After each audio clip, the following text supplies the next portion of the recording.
Hello everybody, Michael here for Tactica Imperialis. Welcome to today's video. Today is basically my last video for 7th edition because as of next week, well, 8th edition will be out and everybody will be playing 8th edition. At least initially. We'll see how people take 8th edition, but at least for a while everyone's going to be playing 8th edition. So this is kind of like my last 7th edition video. And what I wanted to do today was sort of give 7th a send-off. I don't really have a plan for how I'm going to do this, but this is sort of my final thoughts on 7th edition, my reflection on the edition that we've just had, what it did well, what it did not so well, and what lessons we may be able to take from it as we go into 8th edition and the massive changes that are underfoot. Because 7th edition is the last edition of armour values. 7th edition is the last edition of flat movement values, of flat AP values. It is the last edition that we know of character bombs in units. It is potentially, in a way, the last edition of allies, or at least allies are in for a big change. And while obviously we acknowledge that 8th edition is trying something radically different, and we know that 30k is staying in 7th edition, so it's not like it's a permanent goodbye, 7th is going to be the last time we see a lot of things. And I think it's worth reflecting on not just this edition, but this style of playing 40k. Because I mean, well, I can't speak for everybody here, but this is the only way I've ever known to play 40k. I don't know if Rogue Trader 2nd or 3rd edition were any different. But in my time, this is all I've known. And going into 8th edition, while obviously I've had Age of Sigmar to draw on as experience, it's all new. And it's worth reflecting on the old so as you could probably critique the new, and also so you can look forward to it and anticipate the change. So, like I said, there's no real plan for this. It might not be very cohesive. I'm going to try and stick to a loose structure, but it's probably not going to go all that well. This is something that I wanted to do, just not really sure how to do it. Anyway, let's talk about 7th edition, shall we? Let's start with what 7th edition... Let's get the skeletons out of the closet. Let's start with what 7th edition did wrong. The meta, at times, has been absolutely toxic. This was, as far as I'm aware, a meta dominated by Psychic and Summoning. It was a meta dominated by Super Friends, it was a meta dominated by Spam, and general BS. Scatterbikes, Riptide Wings, Flying Circus, Invisible nonsense. Whatever it so happens to be, there has been a lot of spamming things. Oh, Grab Centuries, there's another one. There's been a lot of things that done in 7th edition's meta that, as a competitive player, I bet, have annoyed a lot of people. I'm not a full-on competitive player, so I never got to see the worst of it properly. But for those of you who do tournaments, you're probably quite sick of the meta at this point, and are looking forward to a refreshing change. As far as for casuals, or for not super competitive people, the things that happened in the top ranks of the meta still happened in the lower areas. They were just maybe less toxic because people weren't so inclined to abuse them. For example, there were less Riptide Wings at lower levels. But Psychic was still incredibly powerful, allies were still incredibly annoying, and there were still plenty of easily exploited things in the rules and in the codices. I'm sure I don't need to explain how annoying the Tau Buffmander is, or anything like that. And the way allies worked in 7th edition, I will be referring to past tense now at this point, the way allies worked in 7th edition basically meant that those combos that were bad in one codex, but were just were really nasty in one codex, that were just missing something to finish them off, were allowed to be made absolutely horrendous. Adding, let's say, Azrael and his 4+ invuln save for the entire unit into a 50-man fearless blob of guardsmen. As a really low-level example, having I think Thunderwolf spam was something, or Grav Bikers or something, and stuff. And then we had Taudar, which was more of a thing in 6th edition, but was still possible. There's just way too many things on the table that were easy to exploit, and that created a huge amount of imbalance. Now, I'm not saying that 40k will ever be perfectly balanced. 8th edition will not be. There will be a meta. Things will be better than other things. That's just the way it's going to be. And even if they're written perfectly, we'll find a way to exploit them. But 7th edition was particularly bad for it. There were too many easily exploitable things in 7th edition, and it made life a bit of a nightmare. And it had an effect on us as casuals. What was going on in the competitive meta had an effect on us casuals, not just in the way the games panned out, but in the way people were treated. So if you were an Eldar player, you were generally, even if you played not spammy Eldar, people would not always keen to play. If you were a Tau player, same thing. I know this. People were just like, oh, you play Tau? Ah, your army's overpowered. I don't like it. It's like, I play Farsight Tau, I play Fluffy Tau. What? Don't you? It came to a point where you could tar people with the same brush. And that's a reflection on people as much as it is. But the meta made it really easy for those people lower in the tiers to be not picked on, but had to be criticised for their army choices. Having said that, there was a lot of diversity in a way, because a lot of armies came and went. Eldar were always up there, we know that, but Tau were really strong for a while, Marines were really strong for a while, Necrons were really strong for a while, Genestealer cults had a late surge, though I don't think they ever quite got to the top tables. Genestealer cults came in pretty strong. And there were other armies that, in the right circumstance, could do quite well, whether it be maybe Tyranids or Space Wolves or whatever. Most armies had something they could do to get them into the higher areas of competitiveness. Most armies could beat most other armies in the right hands on a good day. But the problem is there was just too much imbalance that meant that some armies were basically hopelessly screwed in many matchups. Orcs were a particularly unlucky one in 7th edition. What else did we have? What else did 7th edition get wrong? Well, the assault phase was basically worthless. Not as bad as 6th. I'll say that. In 6th edition, it was really not fun. But they didn't do enough in 6th to 7th to address the imbalance between shooting and assault. Assault was just nowhere compared to shooting, because Overwatch became a thing, and combat gained nothing, whereas shooting gained Overwatch, and Tau, particularly with supporting fire and marker lights, the game ignores cover, and the way charge penalties worked if you charged through cover, things just became a nuisance for combat armies, and I don't think 7th did enough to redress it, if it did anything at all. So, if you were a combat player in 7th edition, you could end up having a bit of a not fun time unless you really optimised your army a certain way, i.e. everything went stupidly fast or came out of reserve or something like that, because you just got blown off the board and it was extremely frustrating. The lore as well. I need to address this because I'm a lore person. The lore for 7th edition was a bit all over the place. Sure, we had a huge amount of info dump right at the end.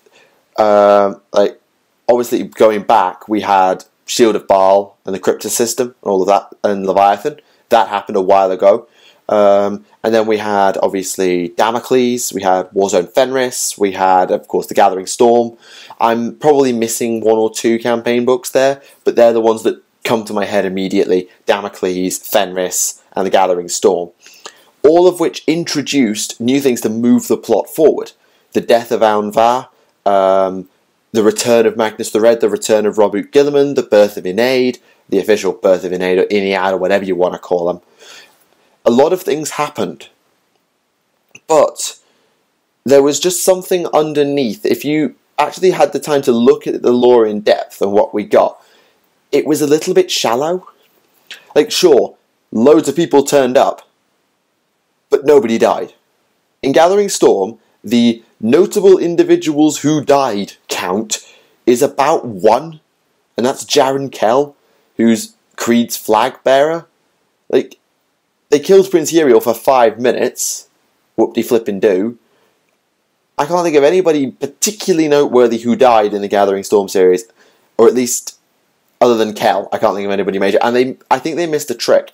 Same in Warzone Fenris. They didn't have the guts to say, right, Bjorn's going to lay down his life to banish Magnus as he completes his ritual, so Sortiari still comes into the material realm, but Magnus is banished again, and Bjorn dies to do it, or something. I know people would absolutely hate that ending, but people just didn't have in GW didn't have the guts to do something dangerous, to really push the envelope in a way they could have done. Sure, killing Cadia was huge, but the Cadian system still sort of stands.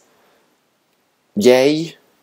And I feel like that's been a kind of a running trend. And the other problem is, when they did have the guts to do something big, it just felt shallow. So, like, the death of Aunvar. Aunvar died. The end of the Damocles plotline. No talk of what effect this had on the Tau Empire, what this did for Shadow Sun, what Shadow Sun and Farsight's relationship now was, who the next Ethereal Supreme was hinted to be, whether Aun Shi was involved. I could talk about Tau lore for days if I wanted to, but it just felt like there wasn't enough there. And the Gathering Storm was particularly guilty of it because it went through so much stuff at 1 billion miles an hour, and it was like, whoa, slow down, give me some bloody context and explain some shit for me. Excuse my language. Just explain stuff. I know we're supposed to be getting these novels that will fill in the gaps, but as of the date of recording, and the end of 7th edition officially, we don't have that information. Or what we do have, we don't have enough of to say, yeah, this is a really deep story that I can understand and explain and create ideas from, because it's just not there. So the lore, while it was big and flashy and moved the plot, which people majoritively would say was a good thing, it didn't go that extra mile to really push the envelope, I suppose. It didn't go deep enough to convince the lore fanatics, as I'm willing to call myself and others, that really wanted to know all the intricate details of the story. Yeah. But having said that, credit for actually having the guts to move the plot forward for the first time in what feels like a decade. And the setup, and I understand why they've done it, they had to get to a point to set up 8th edition. They needed to get to point X at which the Cicatrix Maledictum could happen and Guilliman was back. That was the end goal. Getting to that point was more important than giving 1000% context back here if it meant they only got to here when they needed to be here when 8th edition came out. I'm sure they could have knocked the 8th edition release back to fill in the gaps, but that's their way they chose to do things. I understand. I don't necessarily approve, but I understand. Anyway, getting back to the game, because I know people care much more about the game. Vehicles. Vehicles had a good addition, I think. I think vehicles were pretty well balanced in 7th edition with each other. The problem they had was their imbalance relative to monstrous creatures, which has now been completely wiped away in 8th edition, because they're now all sharing stats. Like I said, this is the last edition of the armour value, and I think they struck a good balance in 7th edition. In 5th edition, there was a reputation that vehicles were far too tough. Parking lot guard was a thing, and even with orc trucks, I found that my trucks were relatively not too flimsy, even though they were the weakest vehicles in the game. 6th edition, they went way too far the other direction. Vehicles were like bloody tissue paper, because they were just too easy to destroy.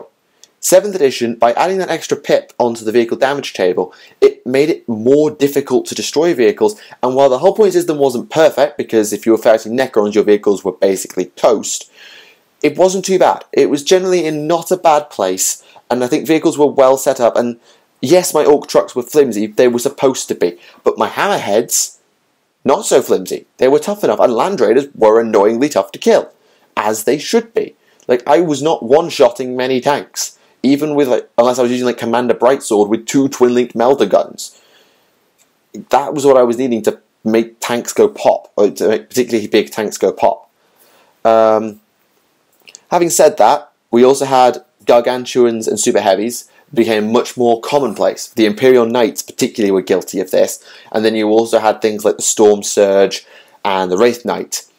Now, whether you approve of bringing apocalypse-type things into the main game is your prerogative. Personally, I understand why they're there, because people want big centerpieces, and while I wish I'd have more time to use my Stomper, I just never played by Orcs really enough to have the incentive to do it. I think some people would argue that we don't want huge things in our game, because then what's the point in the small stuff? Particularly as the game's got as the size of games people could include these units in was unlimited, you could just say, right, here's my 1,000 point army, bare bones HQ, 2 bare bones troops, and a knight. Have fun with your 1,000 point army that's probably not got enough stuff to handle a knight. It just, that particularly I could see not being fun for people. So I do understand that people had issues there. I personally didn't get enough time with super heavies and gargantuans because either we didn't play games big enough to use them, or we were playing armies that didn't use them. Whether it was Tyranids and Kira just never bought the stuff, or I just never got around to using my Stomper with my Orcs, whatever it's happened to be. I just don't think we had enough time with the game, personally, to judge it. I'm sure a lot of people who have their opinions, feel free to let me know in the comments below. And I think I'd be doing it a disservice, 7th edition, if I didn't talk about missions. This is one of the subtler things that 7th edition did, but oh god, was it a good move. Maelstrom of War. Tactical objectives. Best decision they ever made. Best decision they ever goddamn made, okay?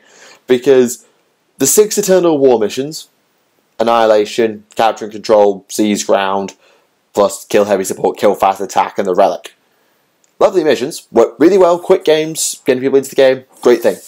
But it encouraged a certain bad habit. So, like, for example, castling was a thing, particularly in 6th, I think. Castle Tow, Castle Guard was a thing because if you were playing a mission with multiple objectives, you just shoot your enemy off the objectives and then you just cap the one that's in your deployment zone and you win. You're playing the Relic, just shoot them off it and then run and grab it at the end, and you win. Playing kill points, camp in a corner, blow them off the board, you win. Not fun. Not fun for anybody. And it encouraged some bad habits of, well, I don't need to think about grabbing the objectives now because, oh, I just need to be there on turn 5, 6, or 7. I can just focus on doing something else and then grab the objectives at the end. Which, fine, not the way I prefer to play the game. Whereas with tactical objectives, you were rewarded both for board control and for adaptability. You couldn't just camp in a corner for the entire game or you'd lose. Because if your opponent was capping objectives and then you blasted them off of them, they'd already scored the points. Didn't matter anymore. They had the points now. That unit dying was a nuisance, but unless you tabled them, they had enough point lead over you to win the game. Because you were camping in a corner and not scoring objectives. And by the same token, what was the other thing I was going to say? If you've got an army that only plays one way, for example, it's a full like face rush assault army, all it does is just go face. Well, what if you get a bunch of secure objectives in your own deployment zone on turn 1? What are you going to do now? You had to be willing to adapt as a general and make your army a bit more adaptable to play tactical objectives properly. Now, I'm not saying tactical objectives were perfect, because if you got a god draw and your opponent got a terrible draw, it didn't matter how you played, you just won. And vice versa, if your opponent drew well and you drew badly, unless you tabled, you just lost. But some of the missions were interesting. The one where it escalates. So it's like you draw 1 on turn 1, 2 on turn 2, 3 on turn 3. That is my favourite mission because it rewards adaptability during the game, but it also prevents a snowball too early on. Whereas the mission where you start with 6 and then 5 and then 4 and then 3, if you get a good start, you've basically won by default, and I'm not so keen on that. So yeah, Tac Ops did a lot right. Not perfect, but I'm hoping to see a little bit more development on them in 8th edition. Is there anything else major I need to address? Oh yeah, Psychic was... No, I'm not going to say it. Psychic was annoying in this edition. As an army that didn't have much Psychic, playing Orcs, or no Psychic, playing Tau, it was extremely irritating to just get Psychic to doom by armies that just had too many goddamn power dice. I know they're not called power dice, but you know what I mean. Just too many dice to cast so many Psychic powers that I just couldn't stop them. Whether that was Chaos, or Eldar, or Tyranids, or whoever it's happened to be, it was annoying. And the other problem is that the powers were absolutely ludicrous in places. Cough, cough, invisibility, looking at you particularly. Although I need to give a special shout out to Paroxysm for being the biggest pain in my arse. I was like, oh yeah, I'm just going to drop you guys down to PS0 now. Have fun. That was extremely irritating. But hopefully 8th edition appears to have done... I'm not going to talk too much about 8th edition in this video, but 8th edition, from what I've seen of the psychic powers, has toned the psychic powers down. There's less psychic defense, it seems. There's less psychic defense. But the powers have got weaker, and I'm hoping that that introduces a new level of balance that we didn't have before, but we shall see.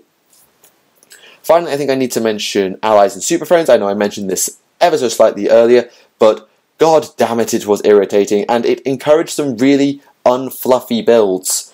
Just like, what's the point in fighting a Space Marine army that has 3 units of Space Marines, 2 units of Mechanicus, 2 units of Guard, 1 unit of Inquisition, and some Grey Knights?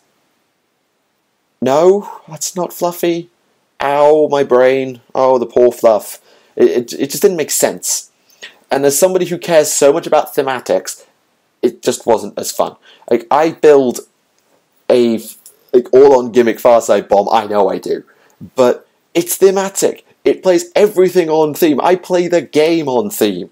It's just the way I operate. So, some people disapprove, some for different reasons. I disapprove because it was not thematic, others because it just created some outright toxic combos.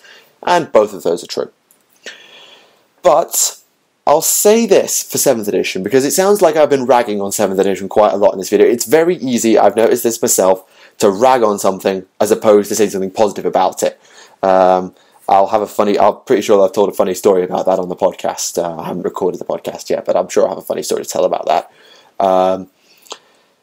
It's very easy to rag on something, to critique it, to find problems, as opposed to praise it, to say what it did well, because we just expect certain things, and most things in 7th edition were alright.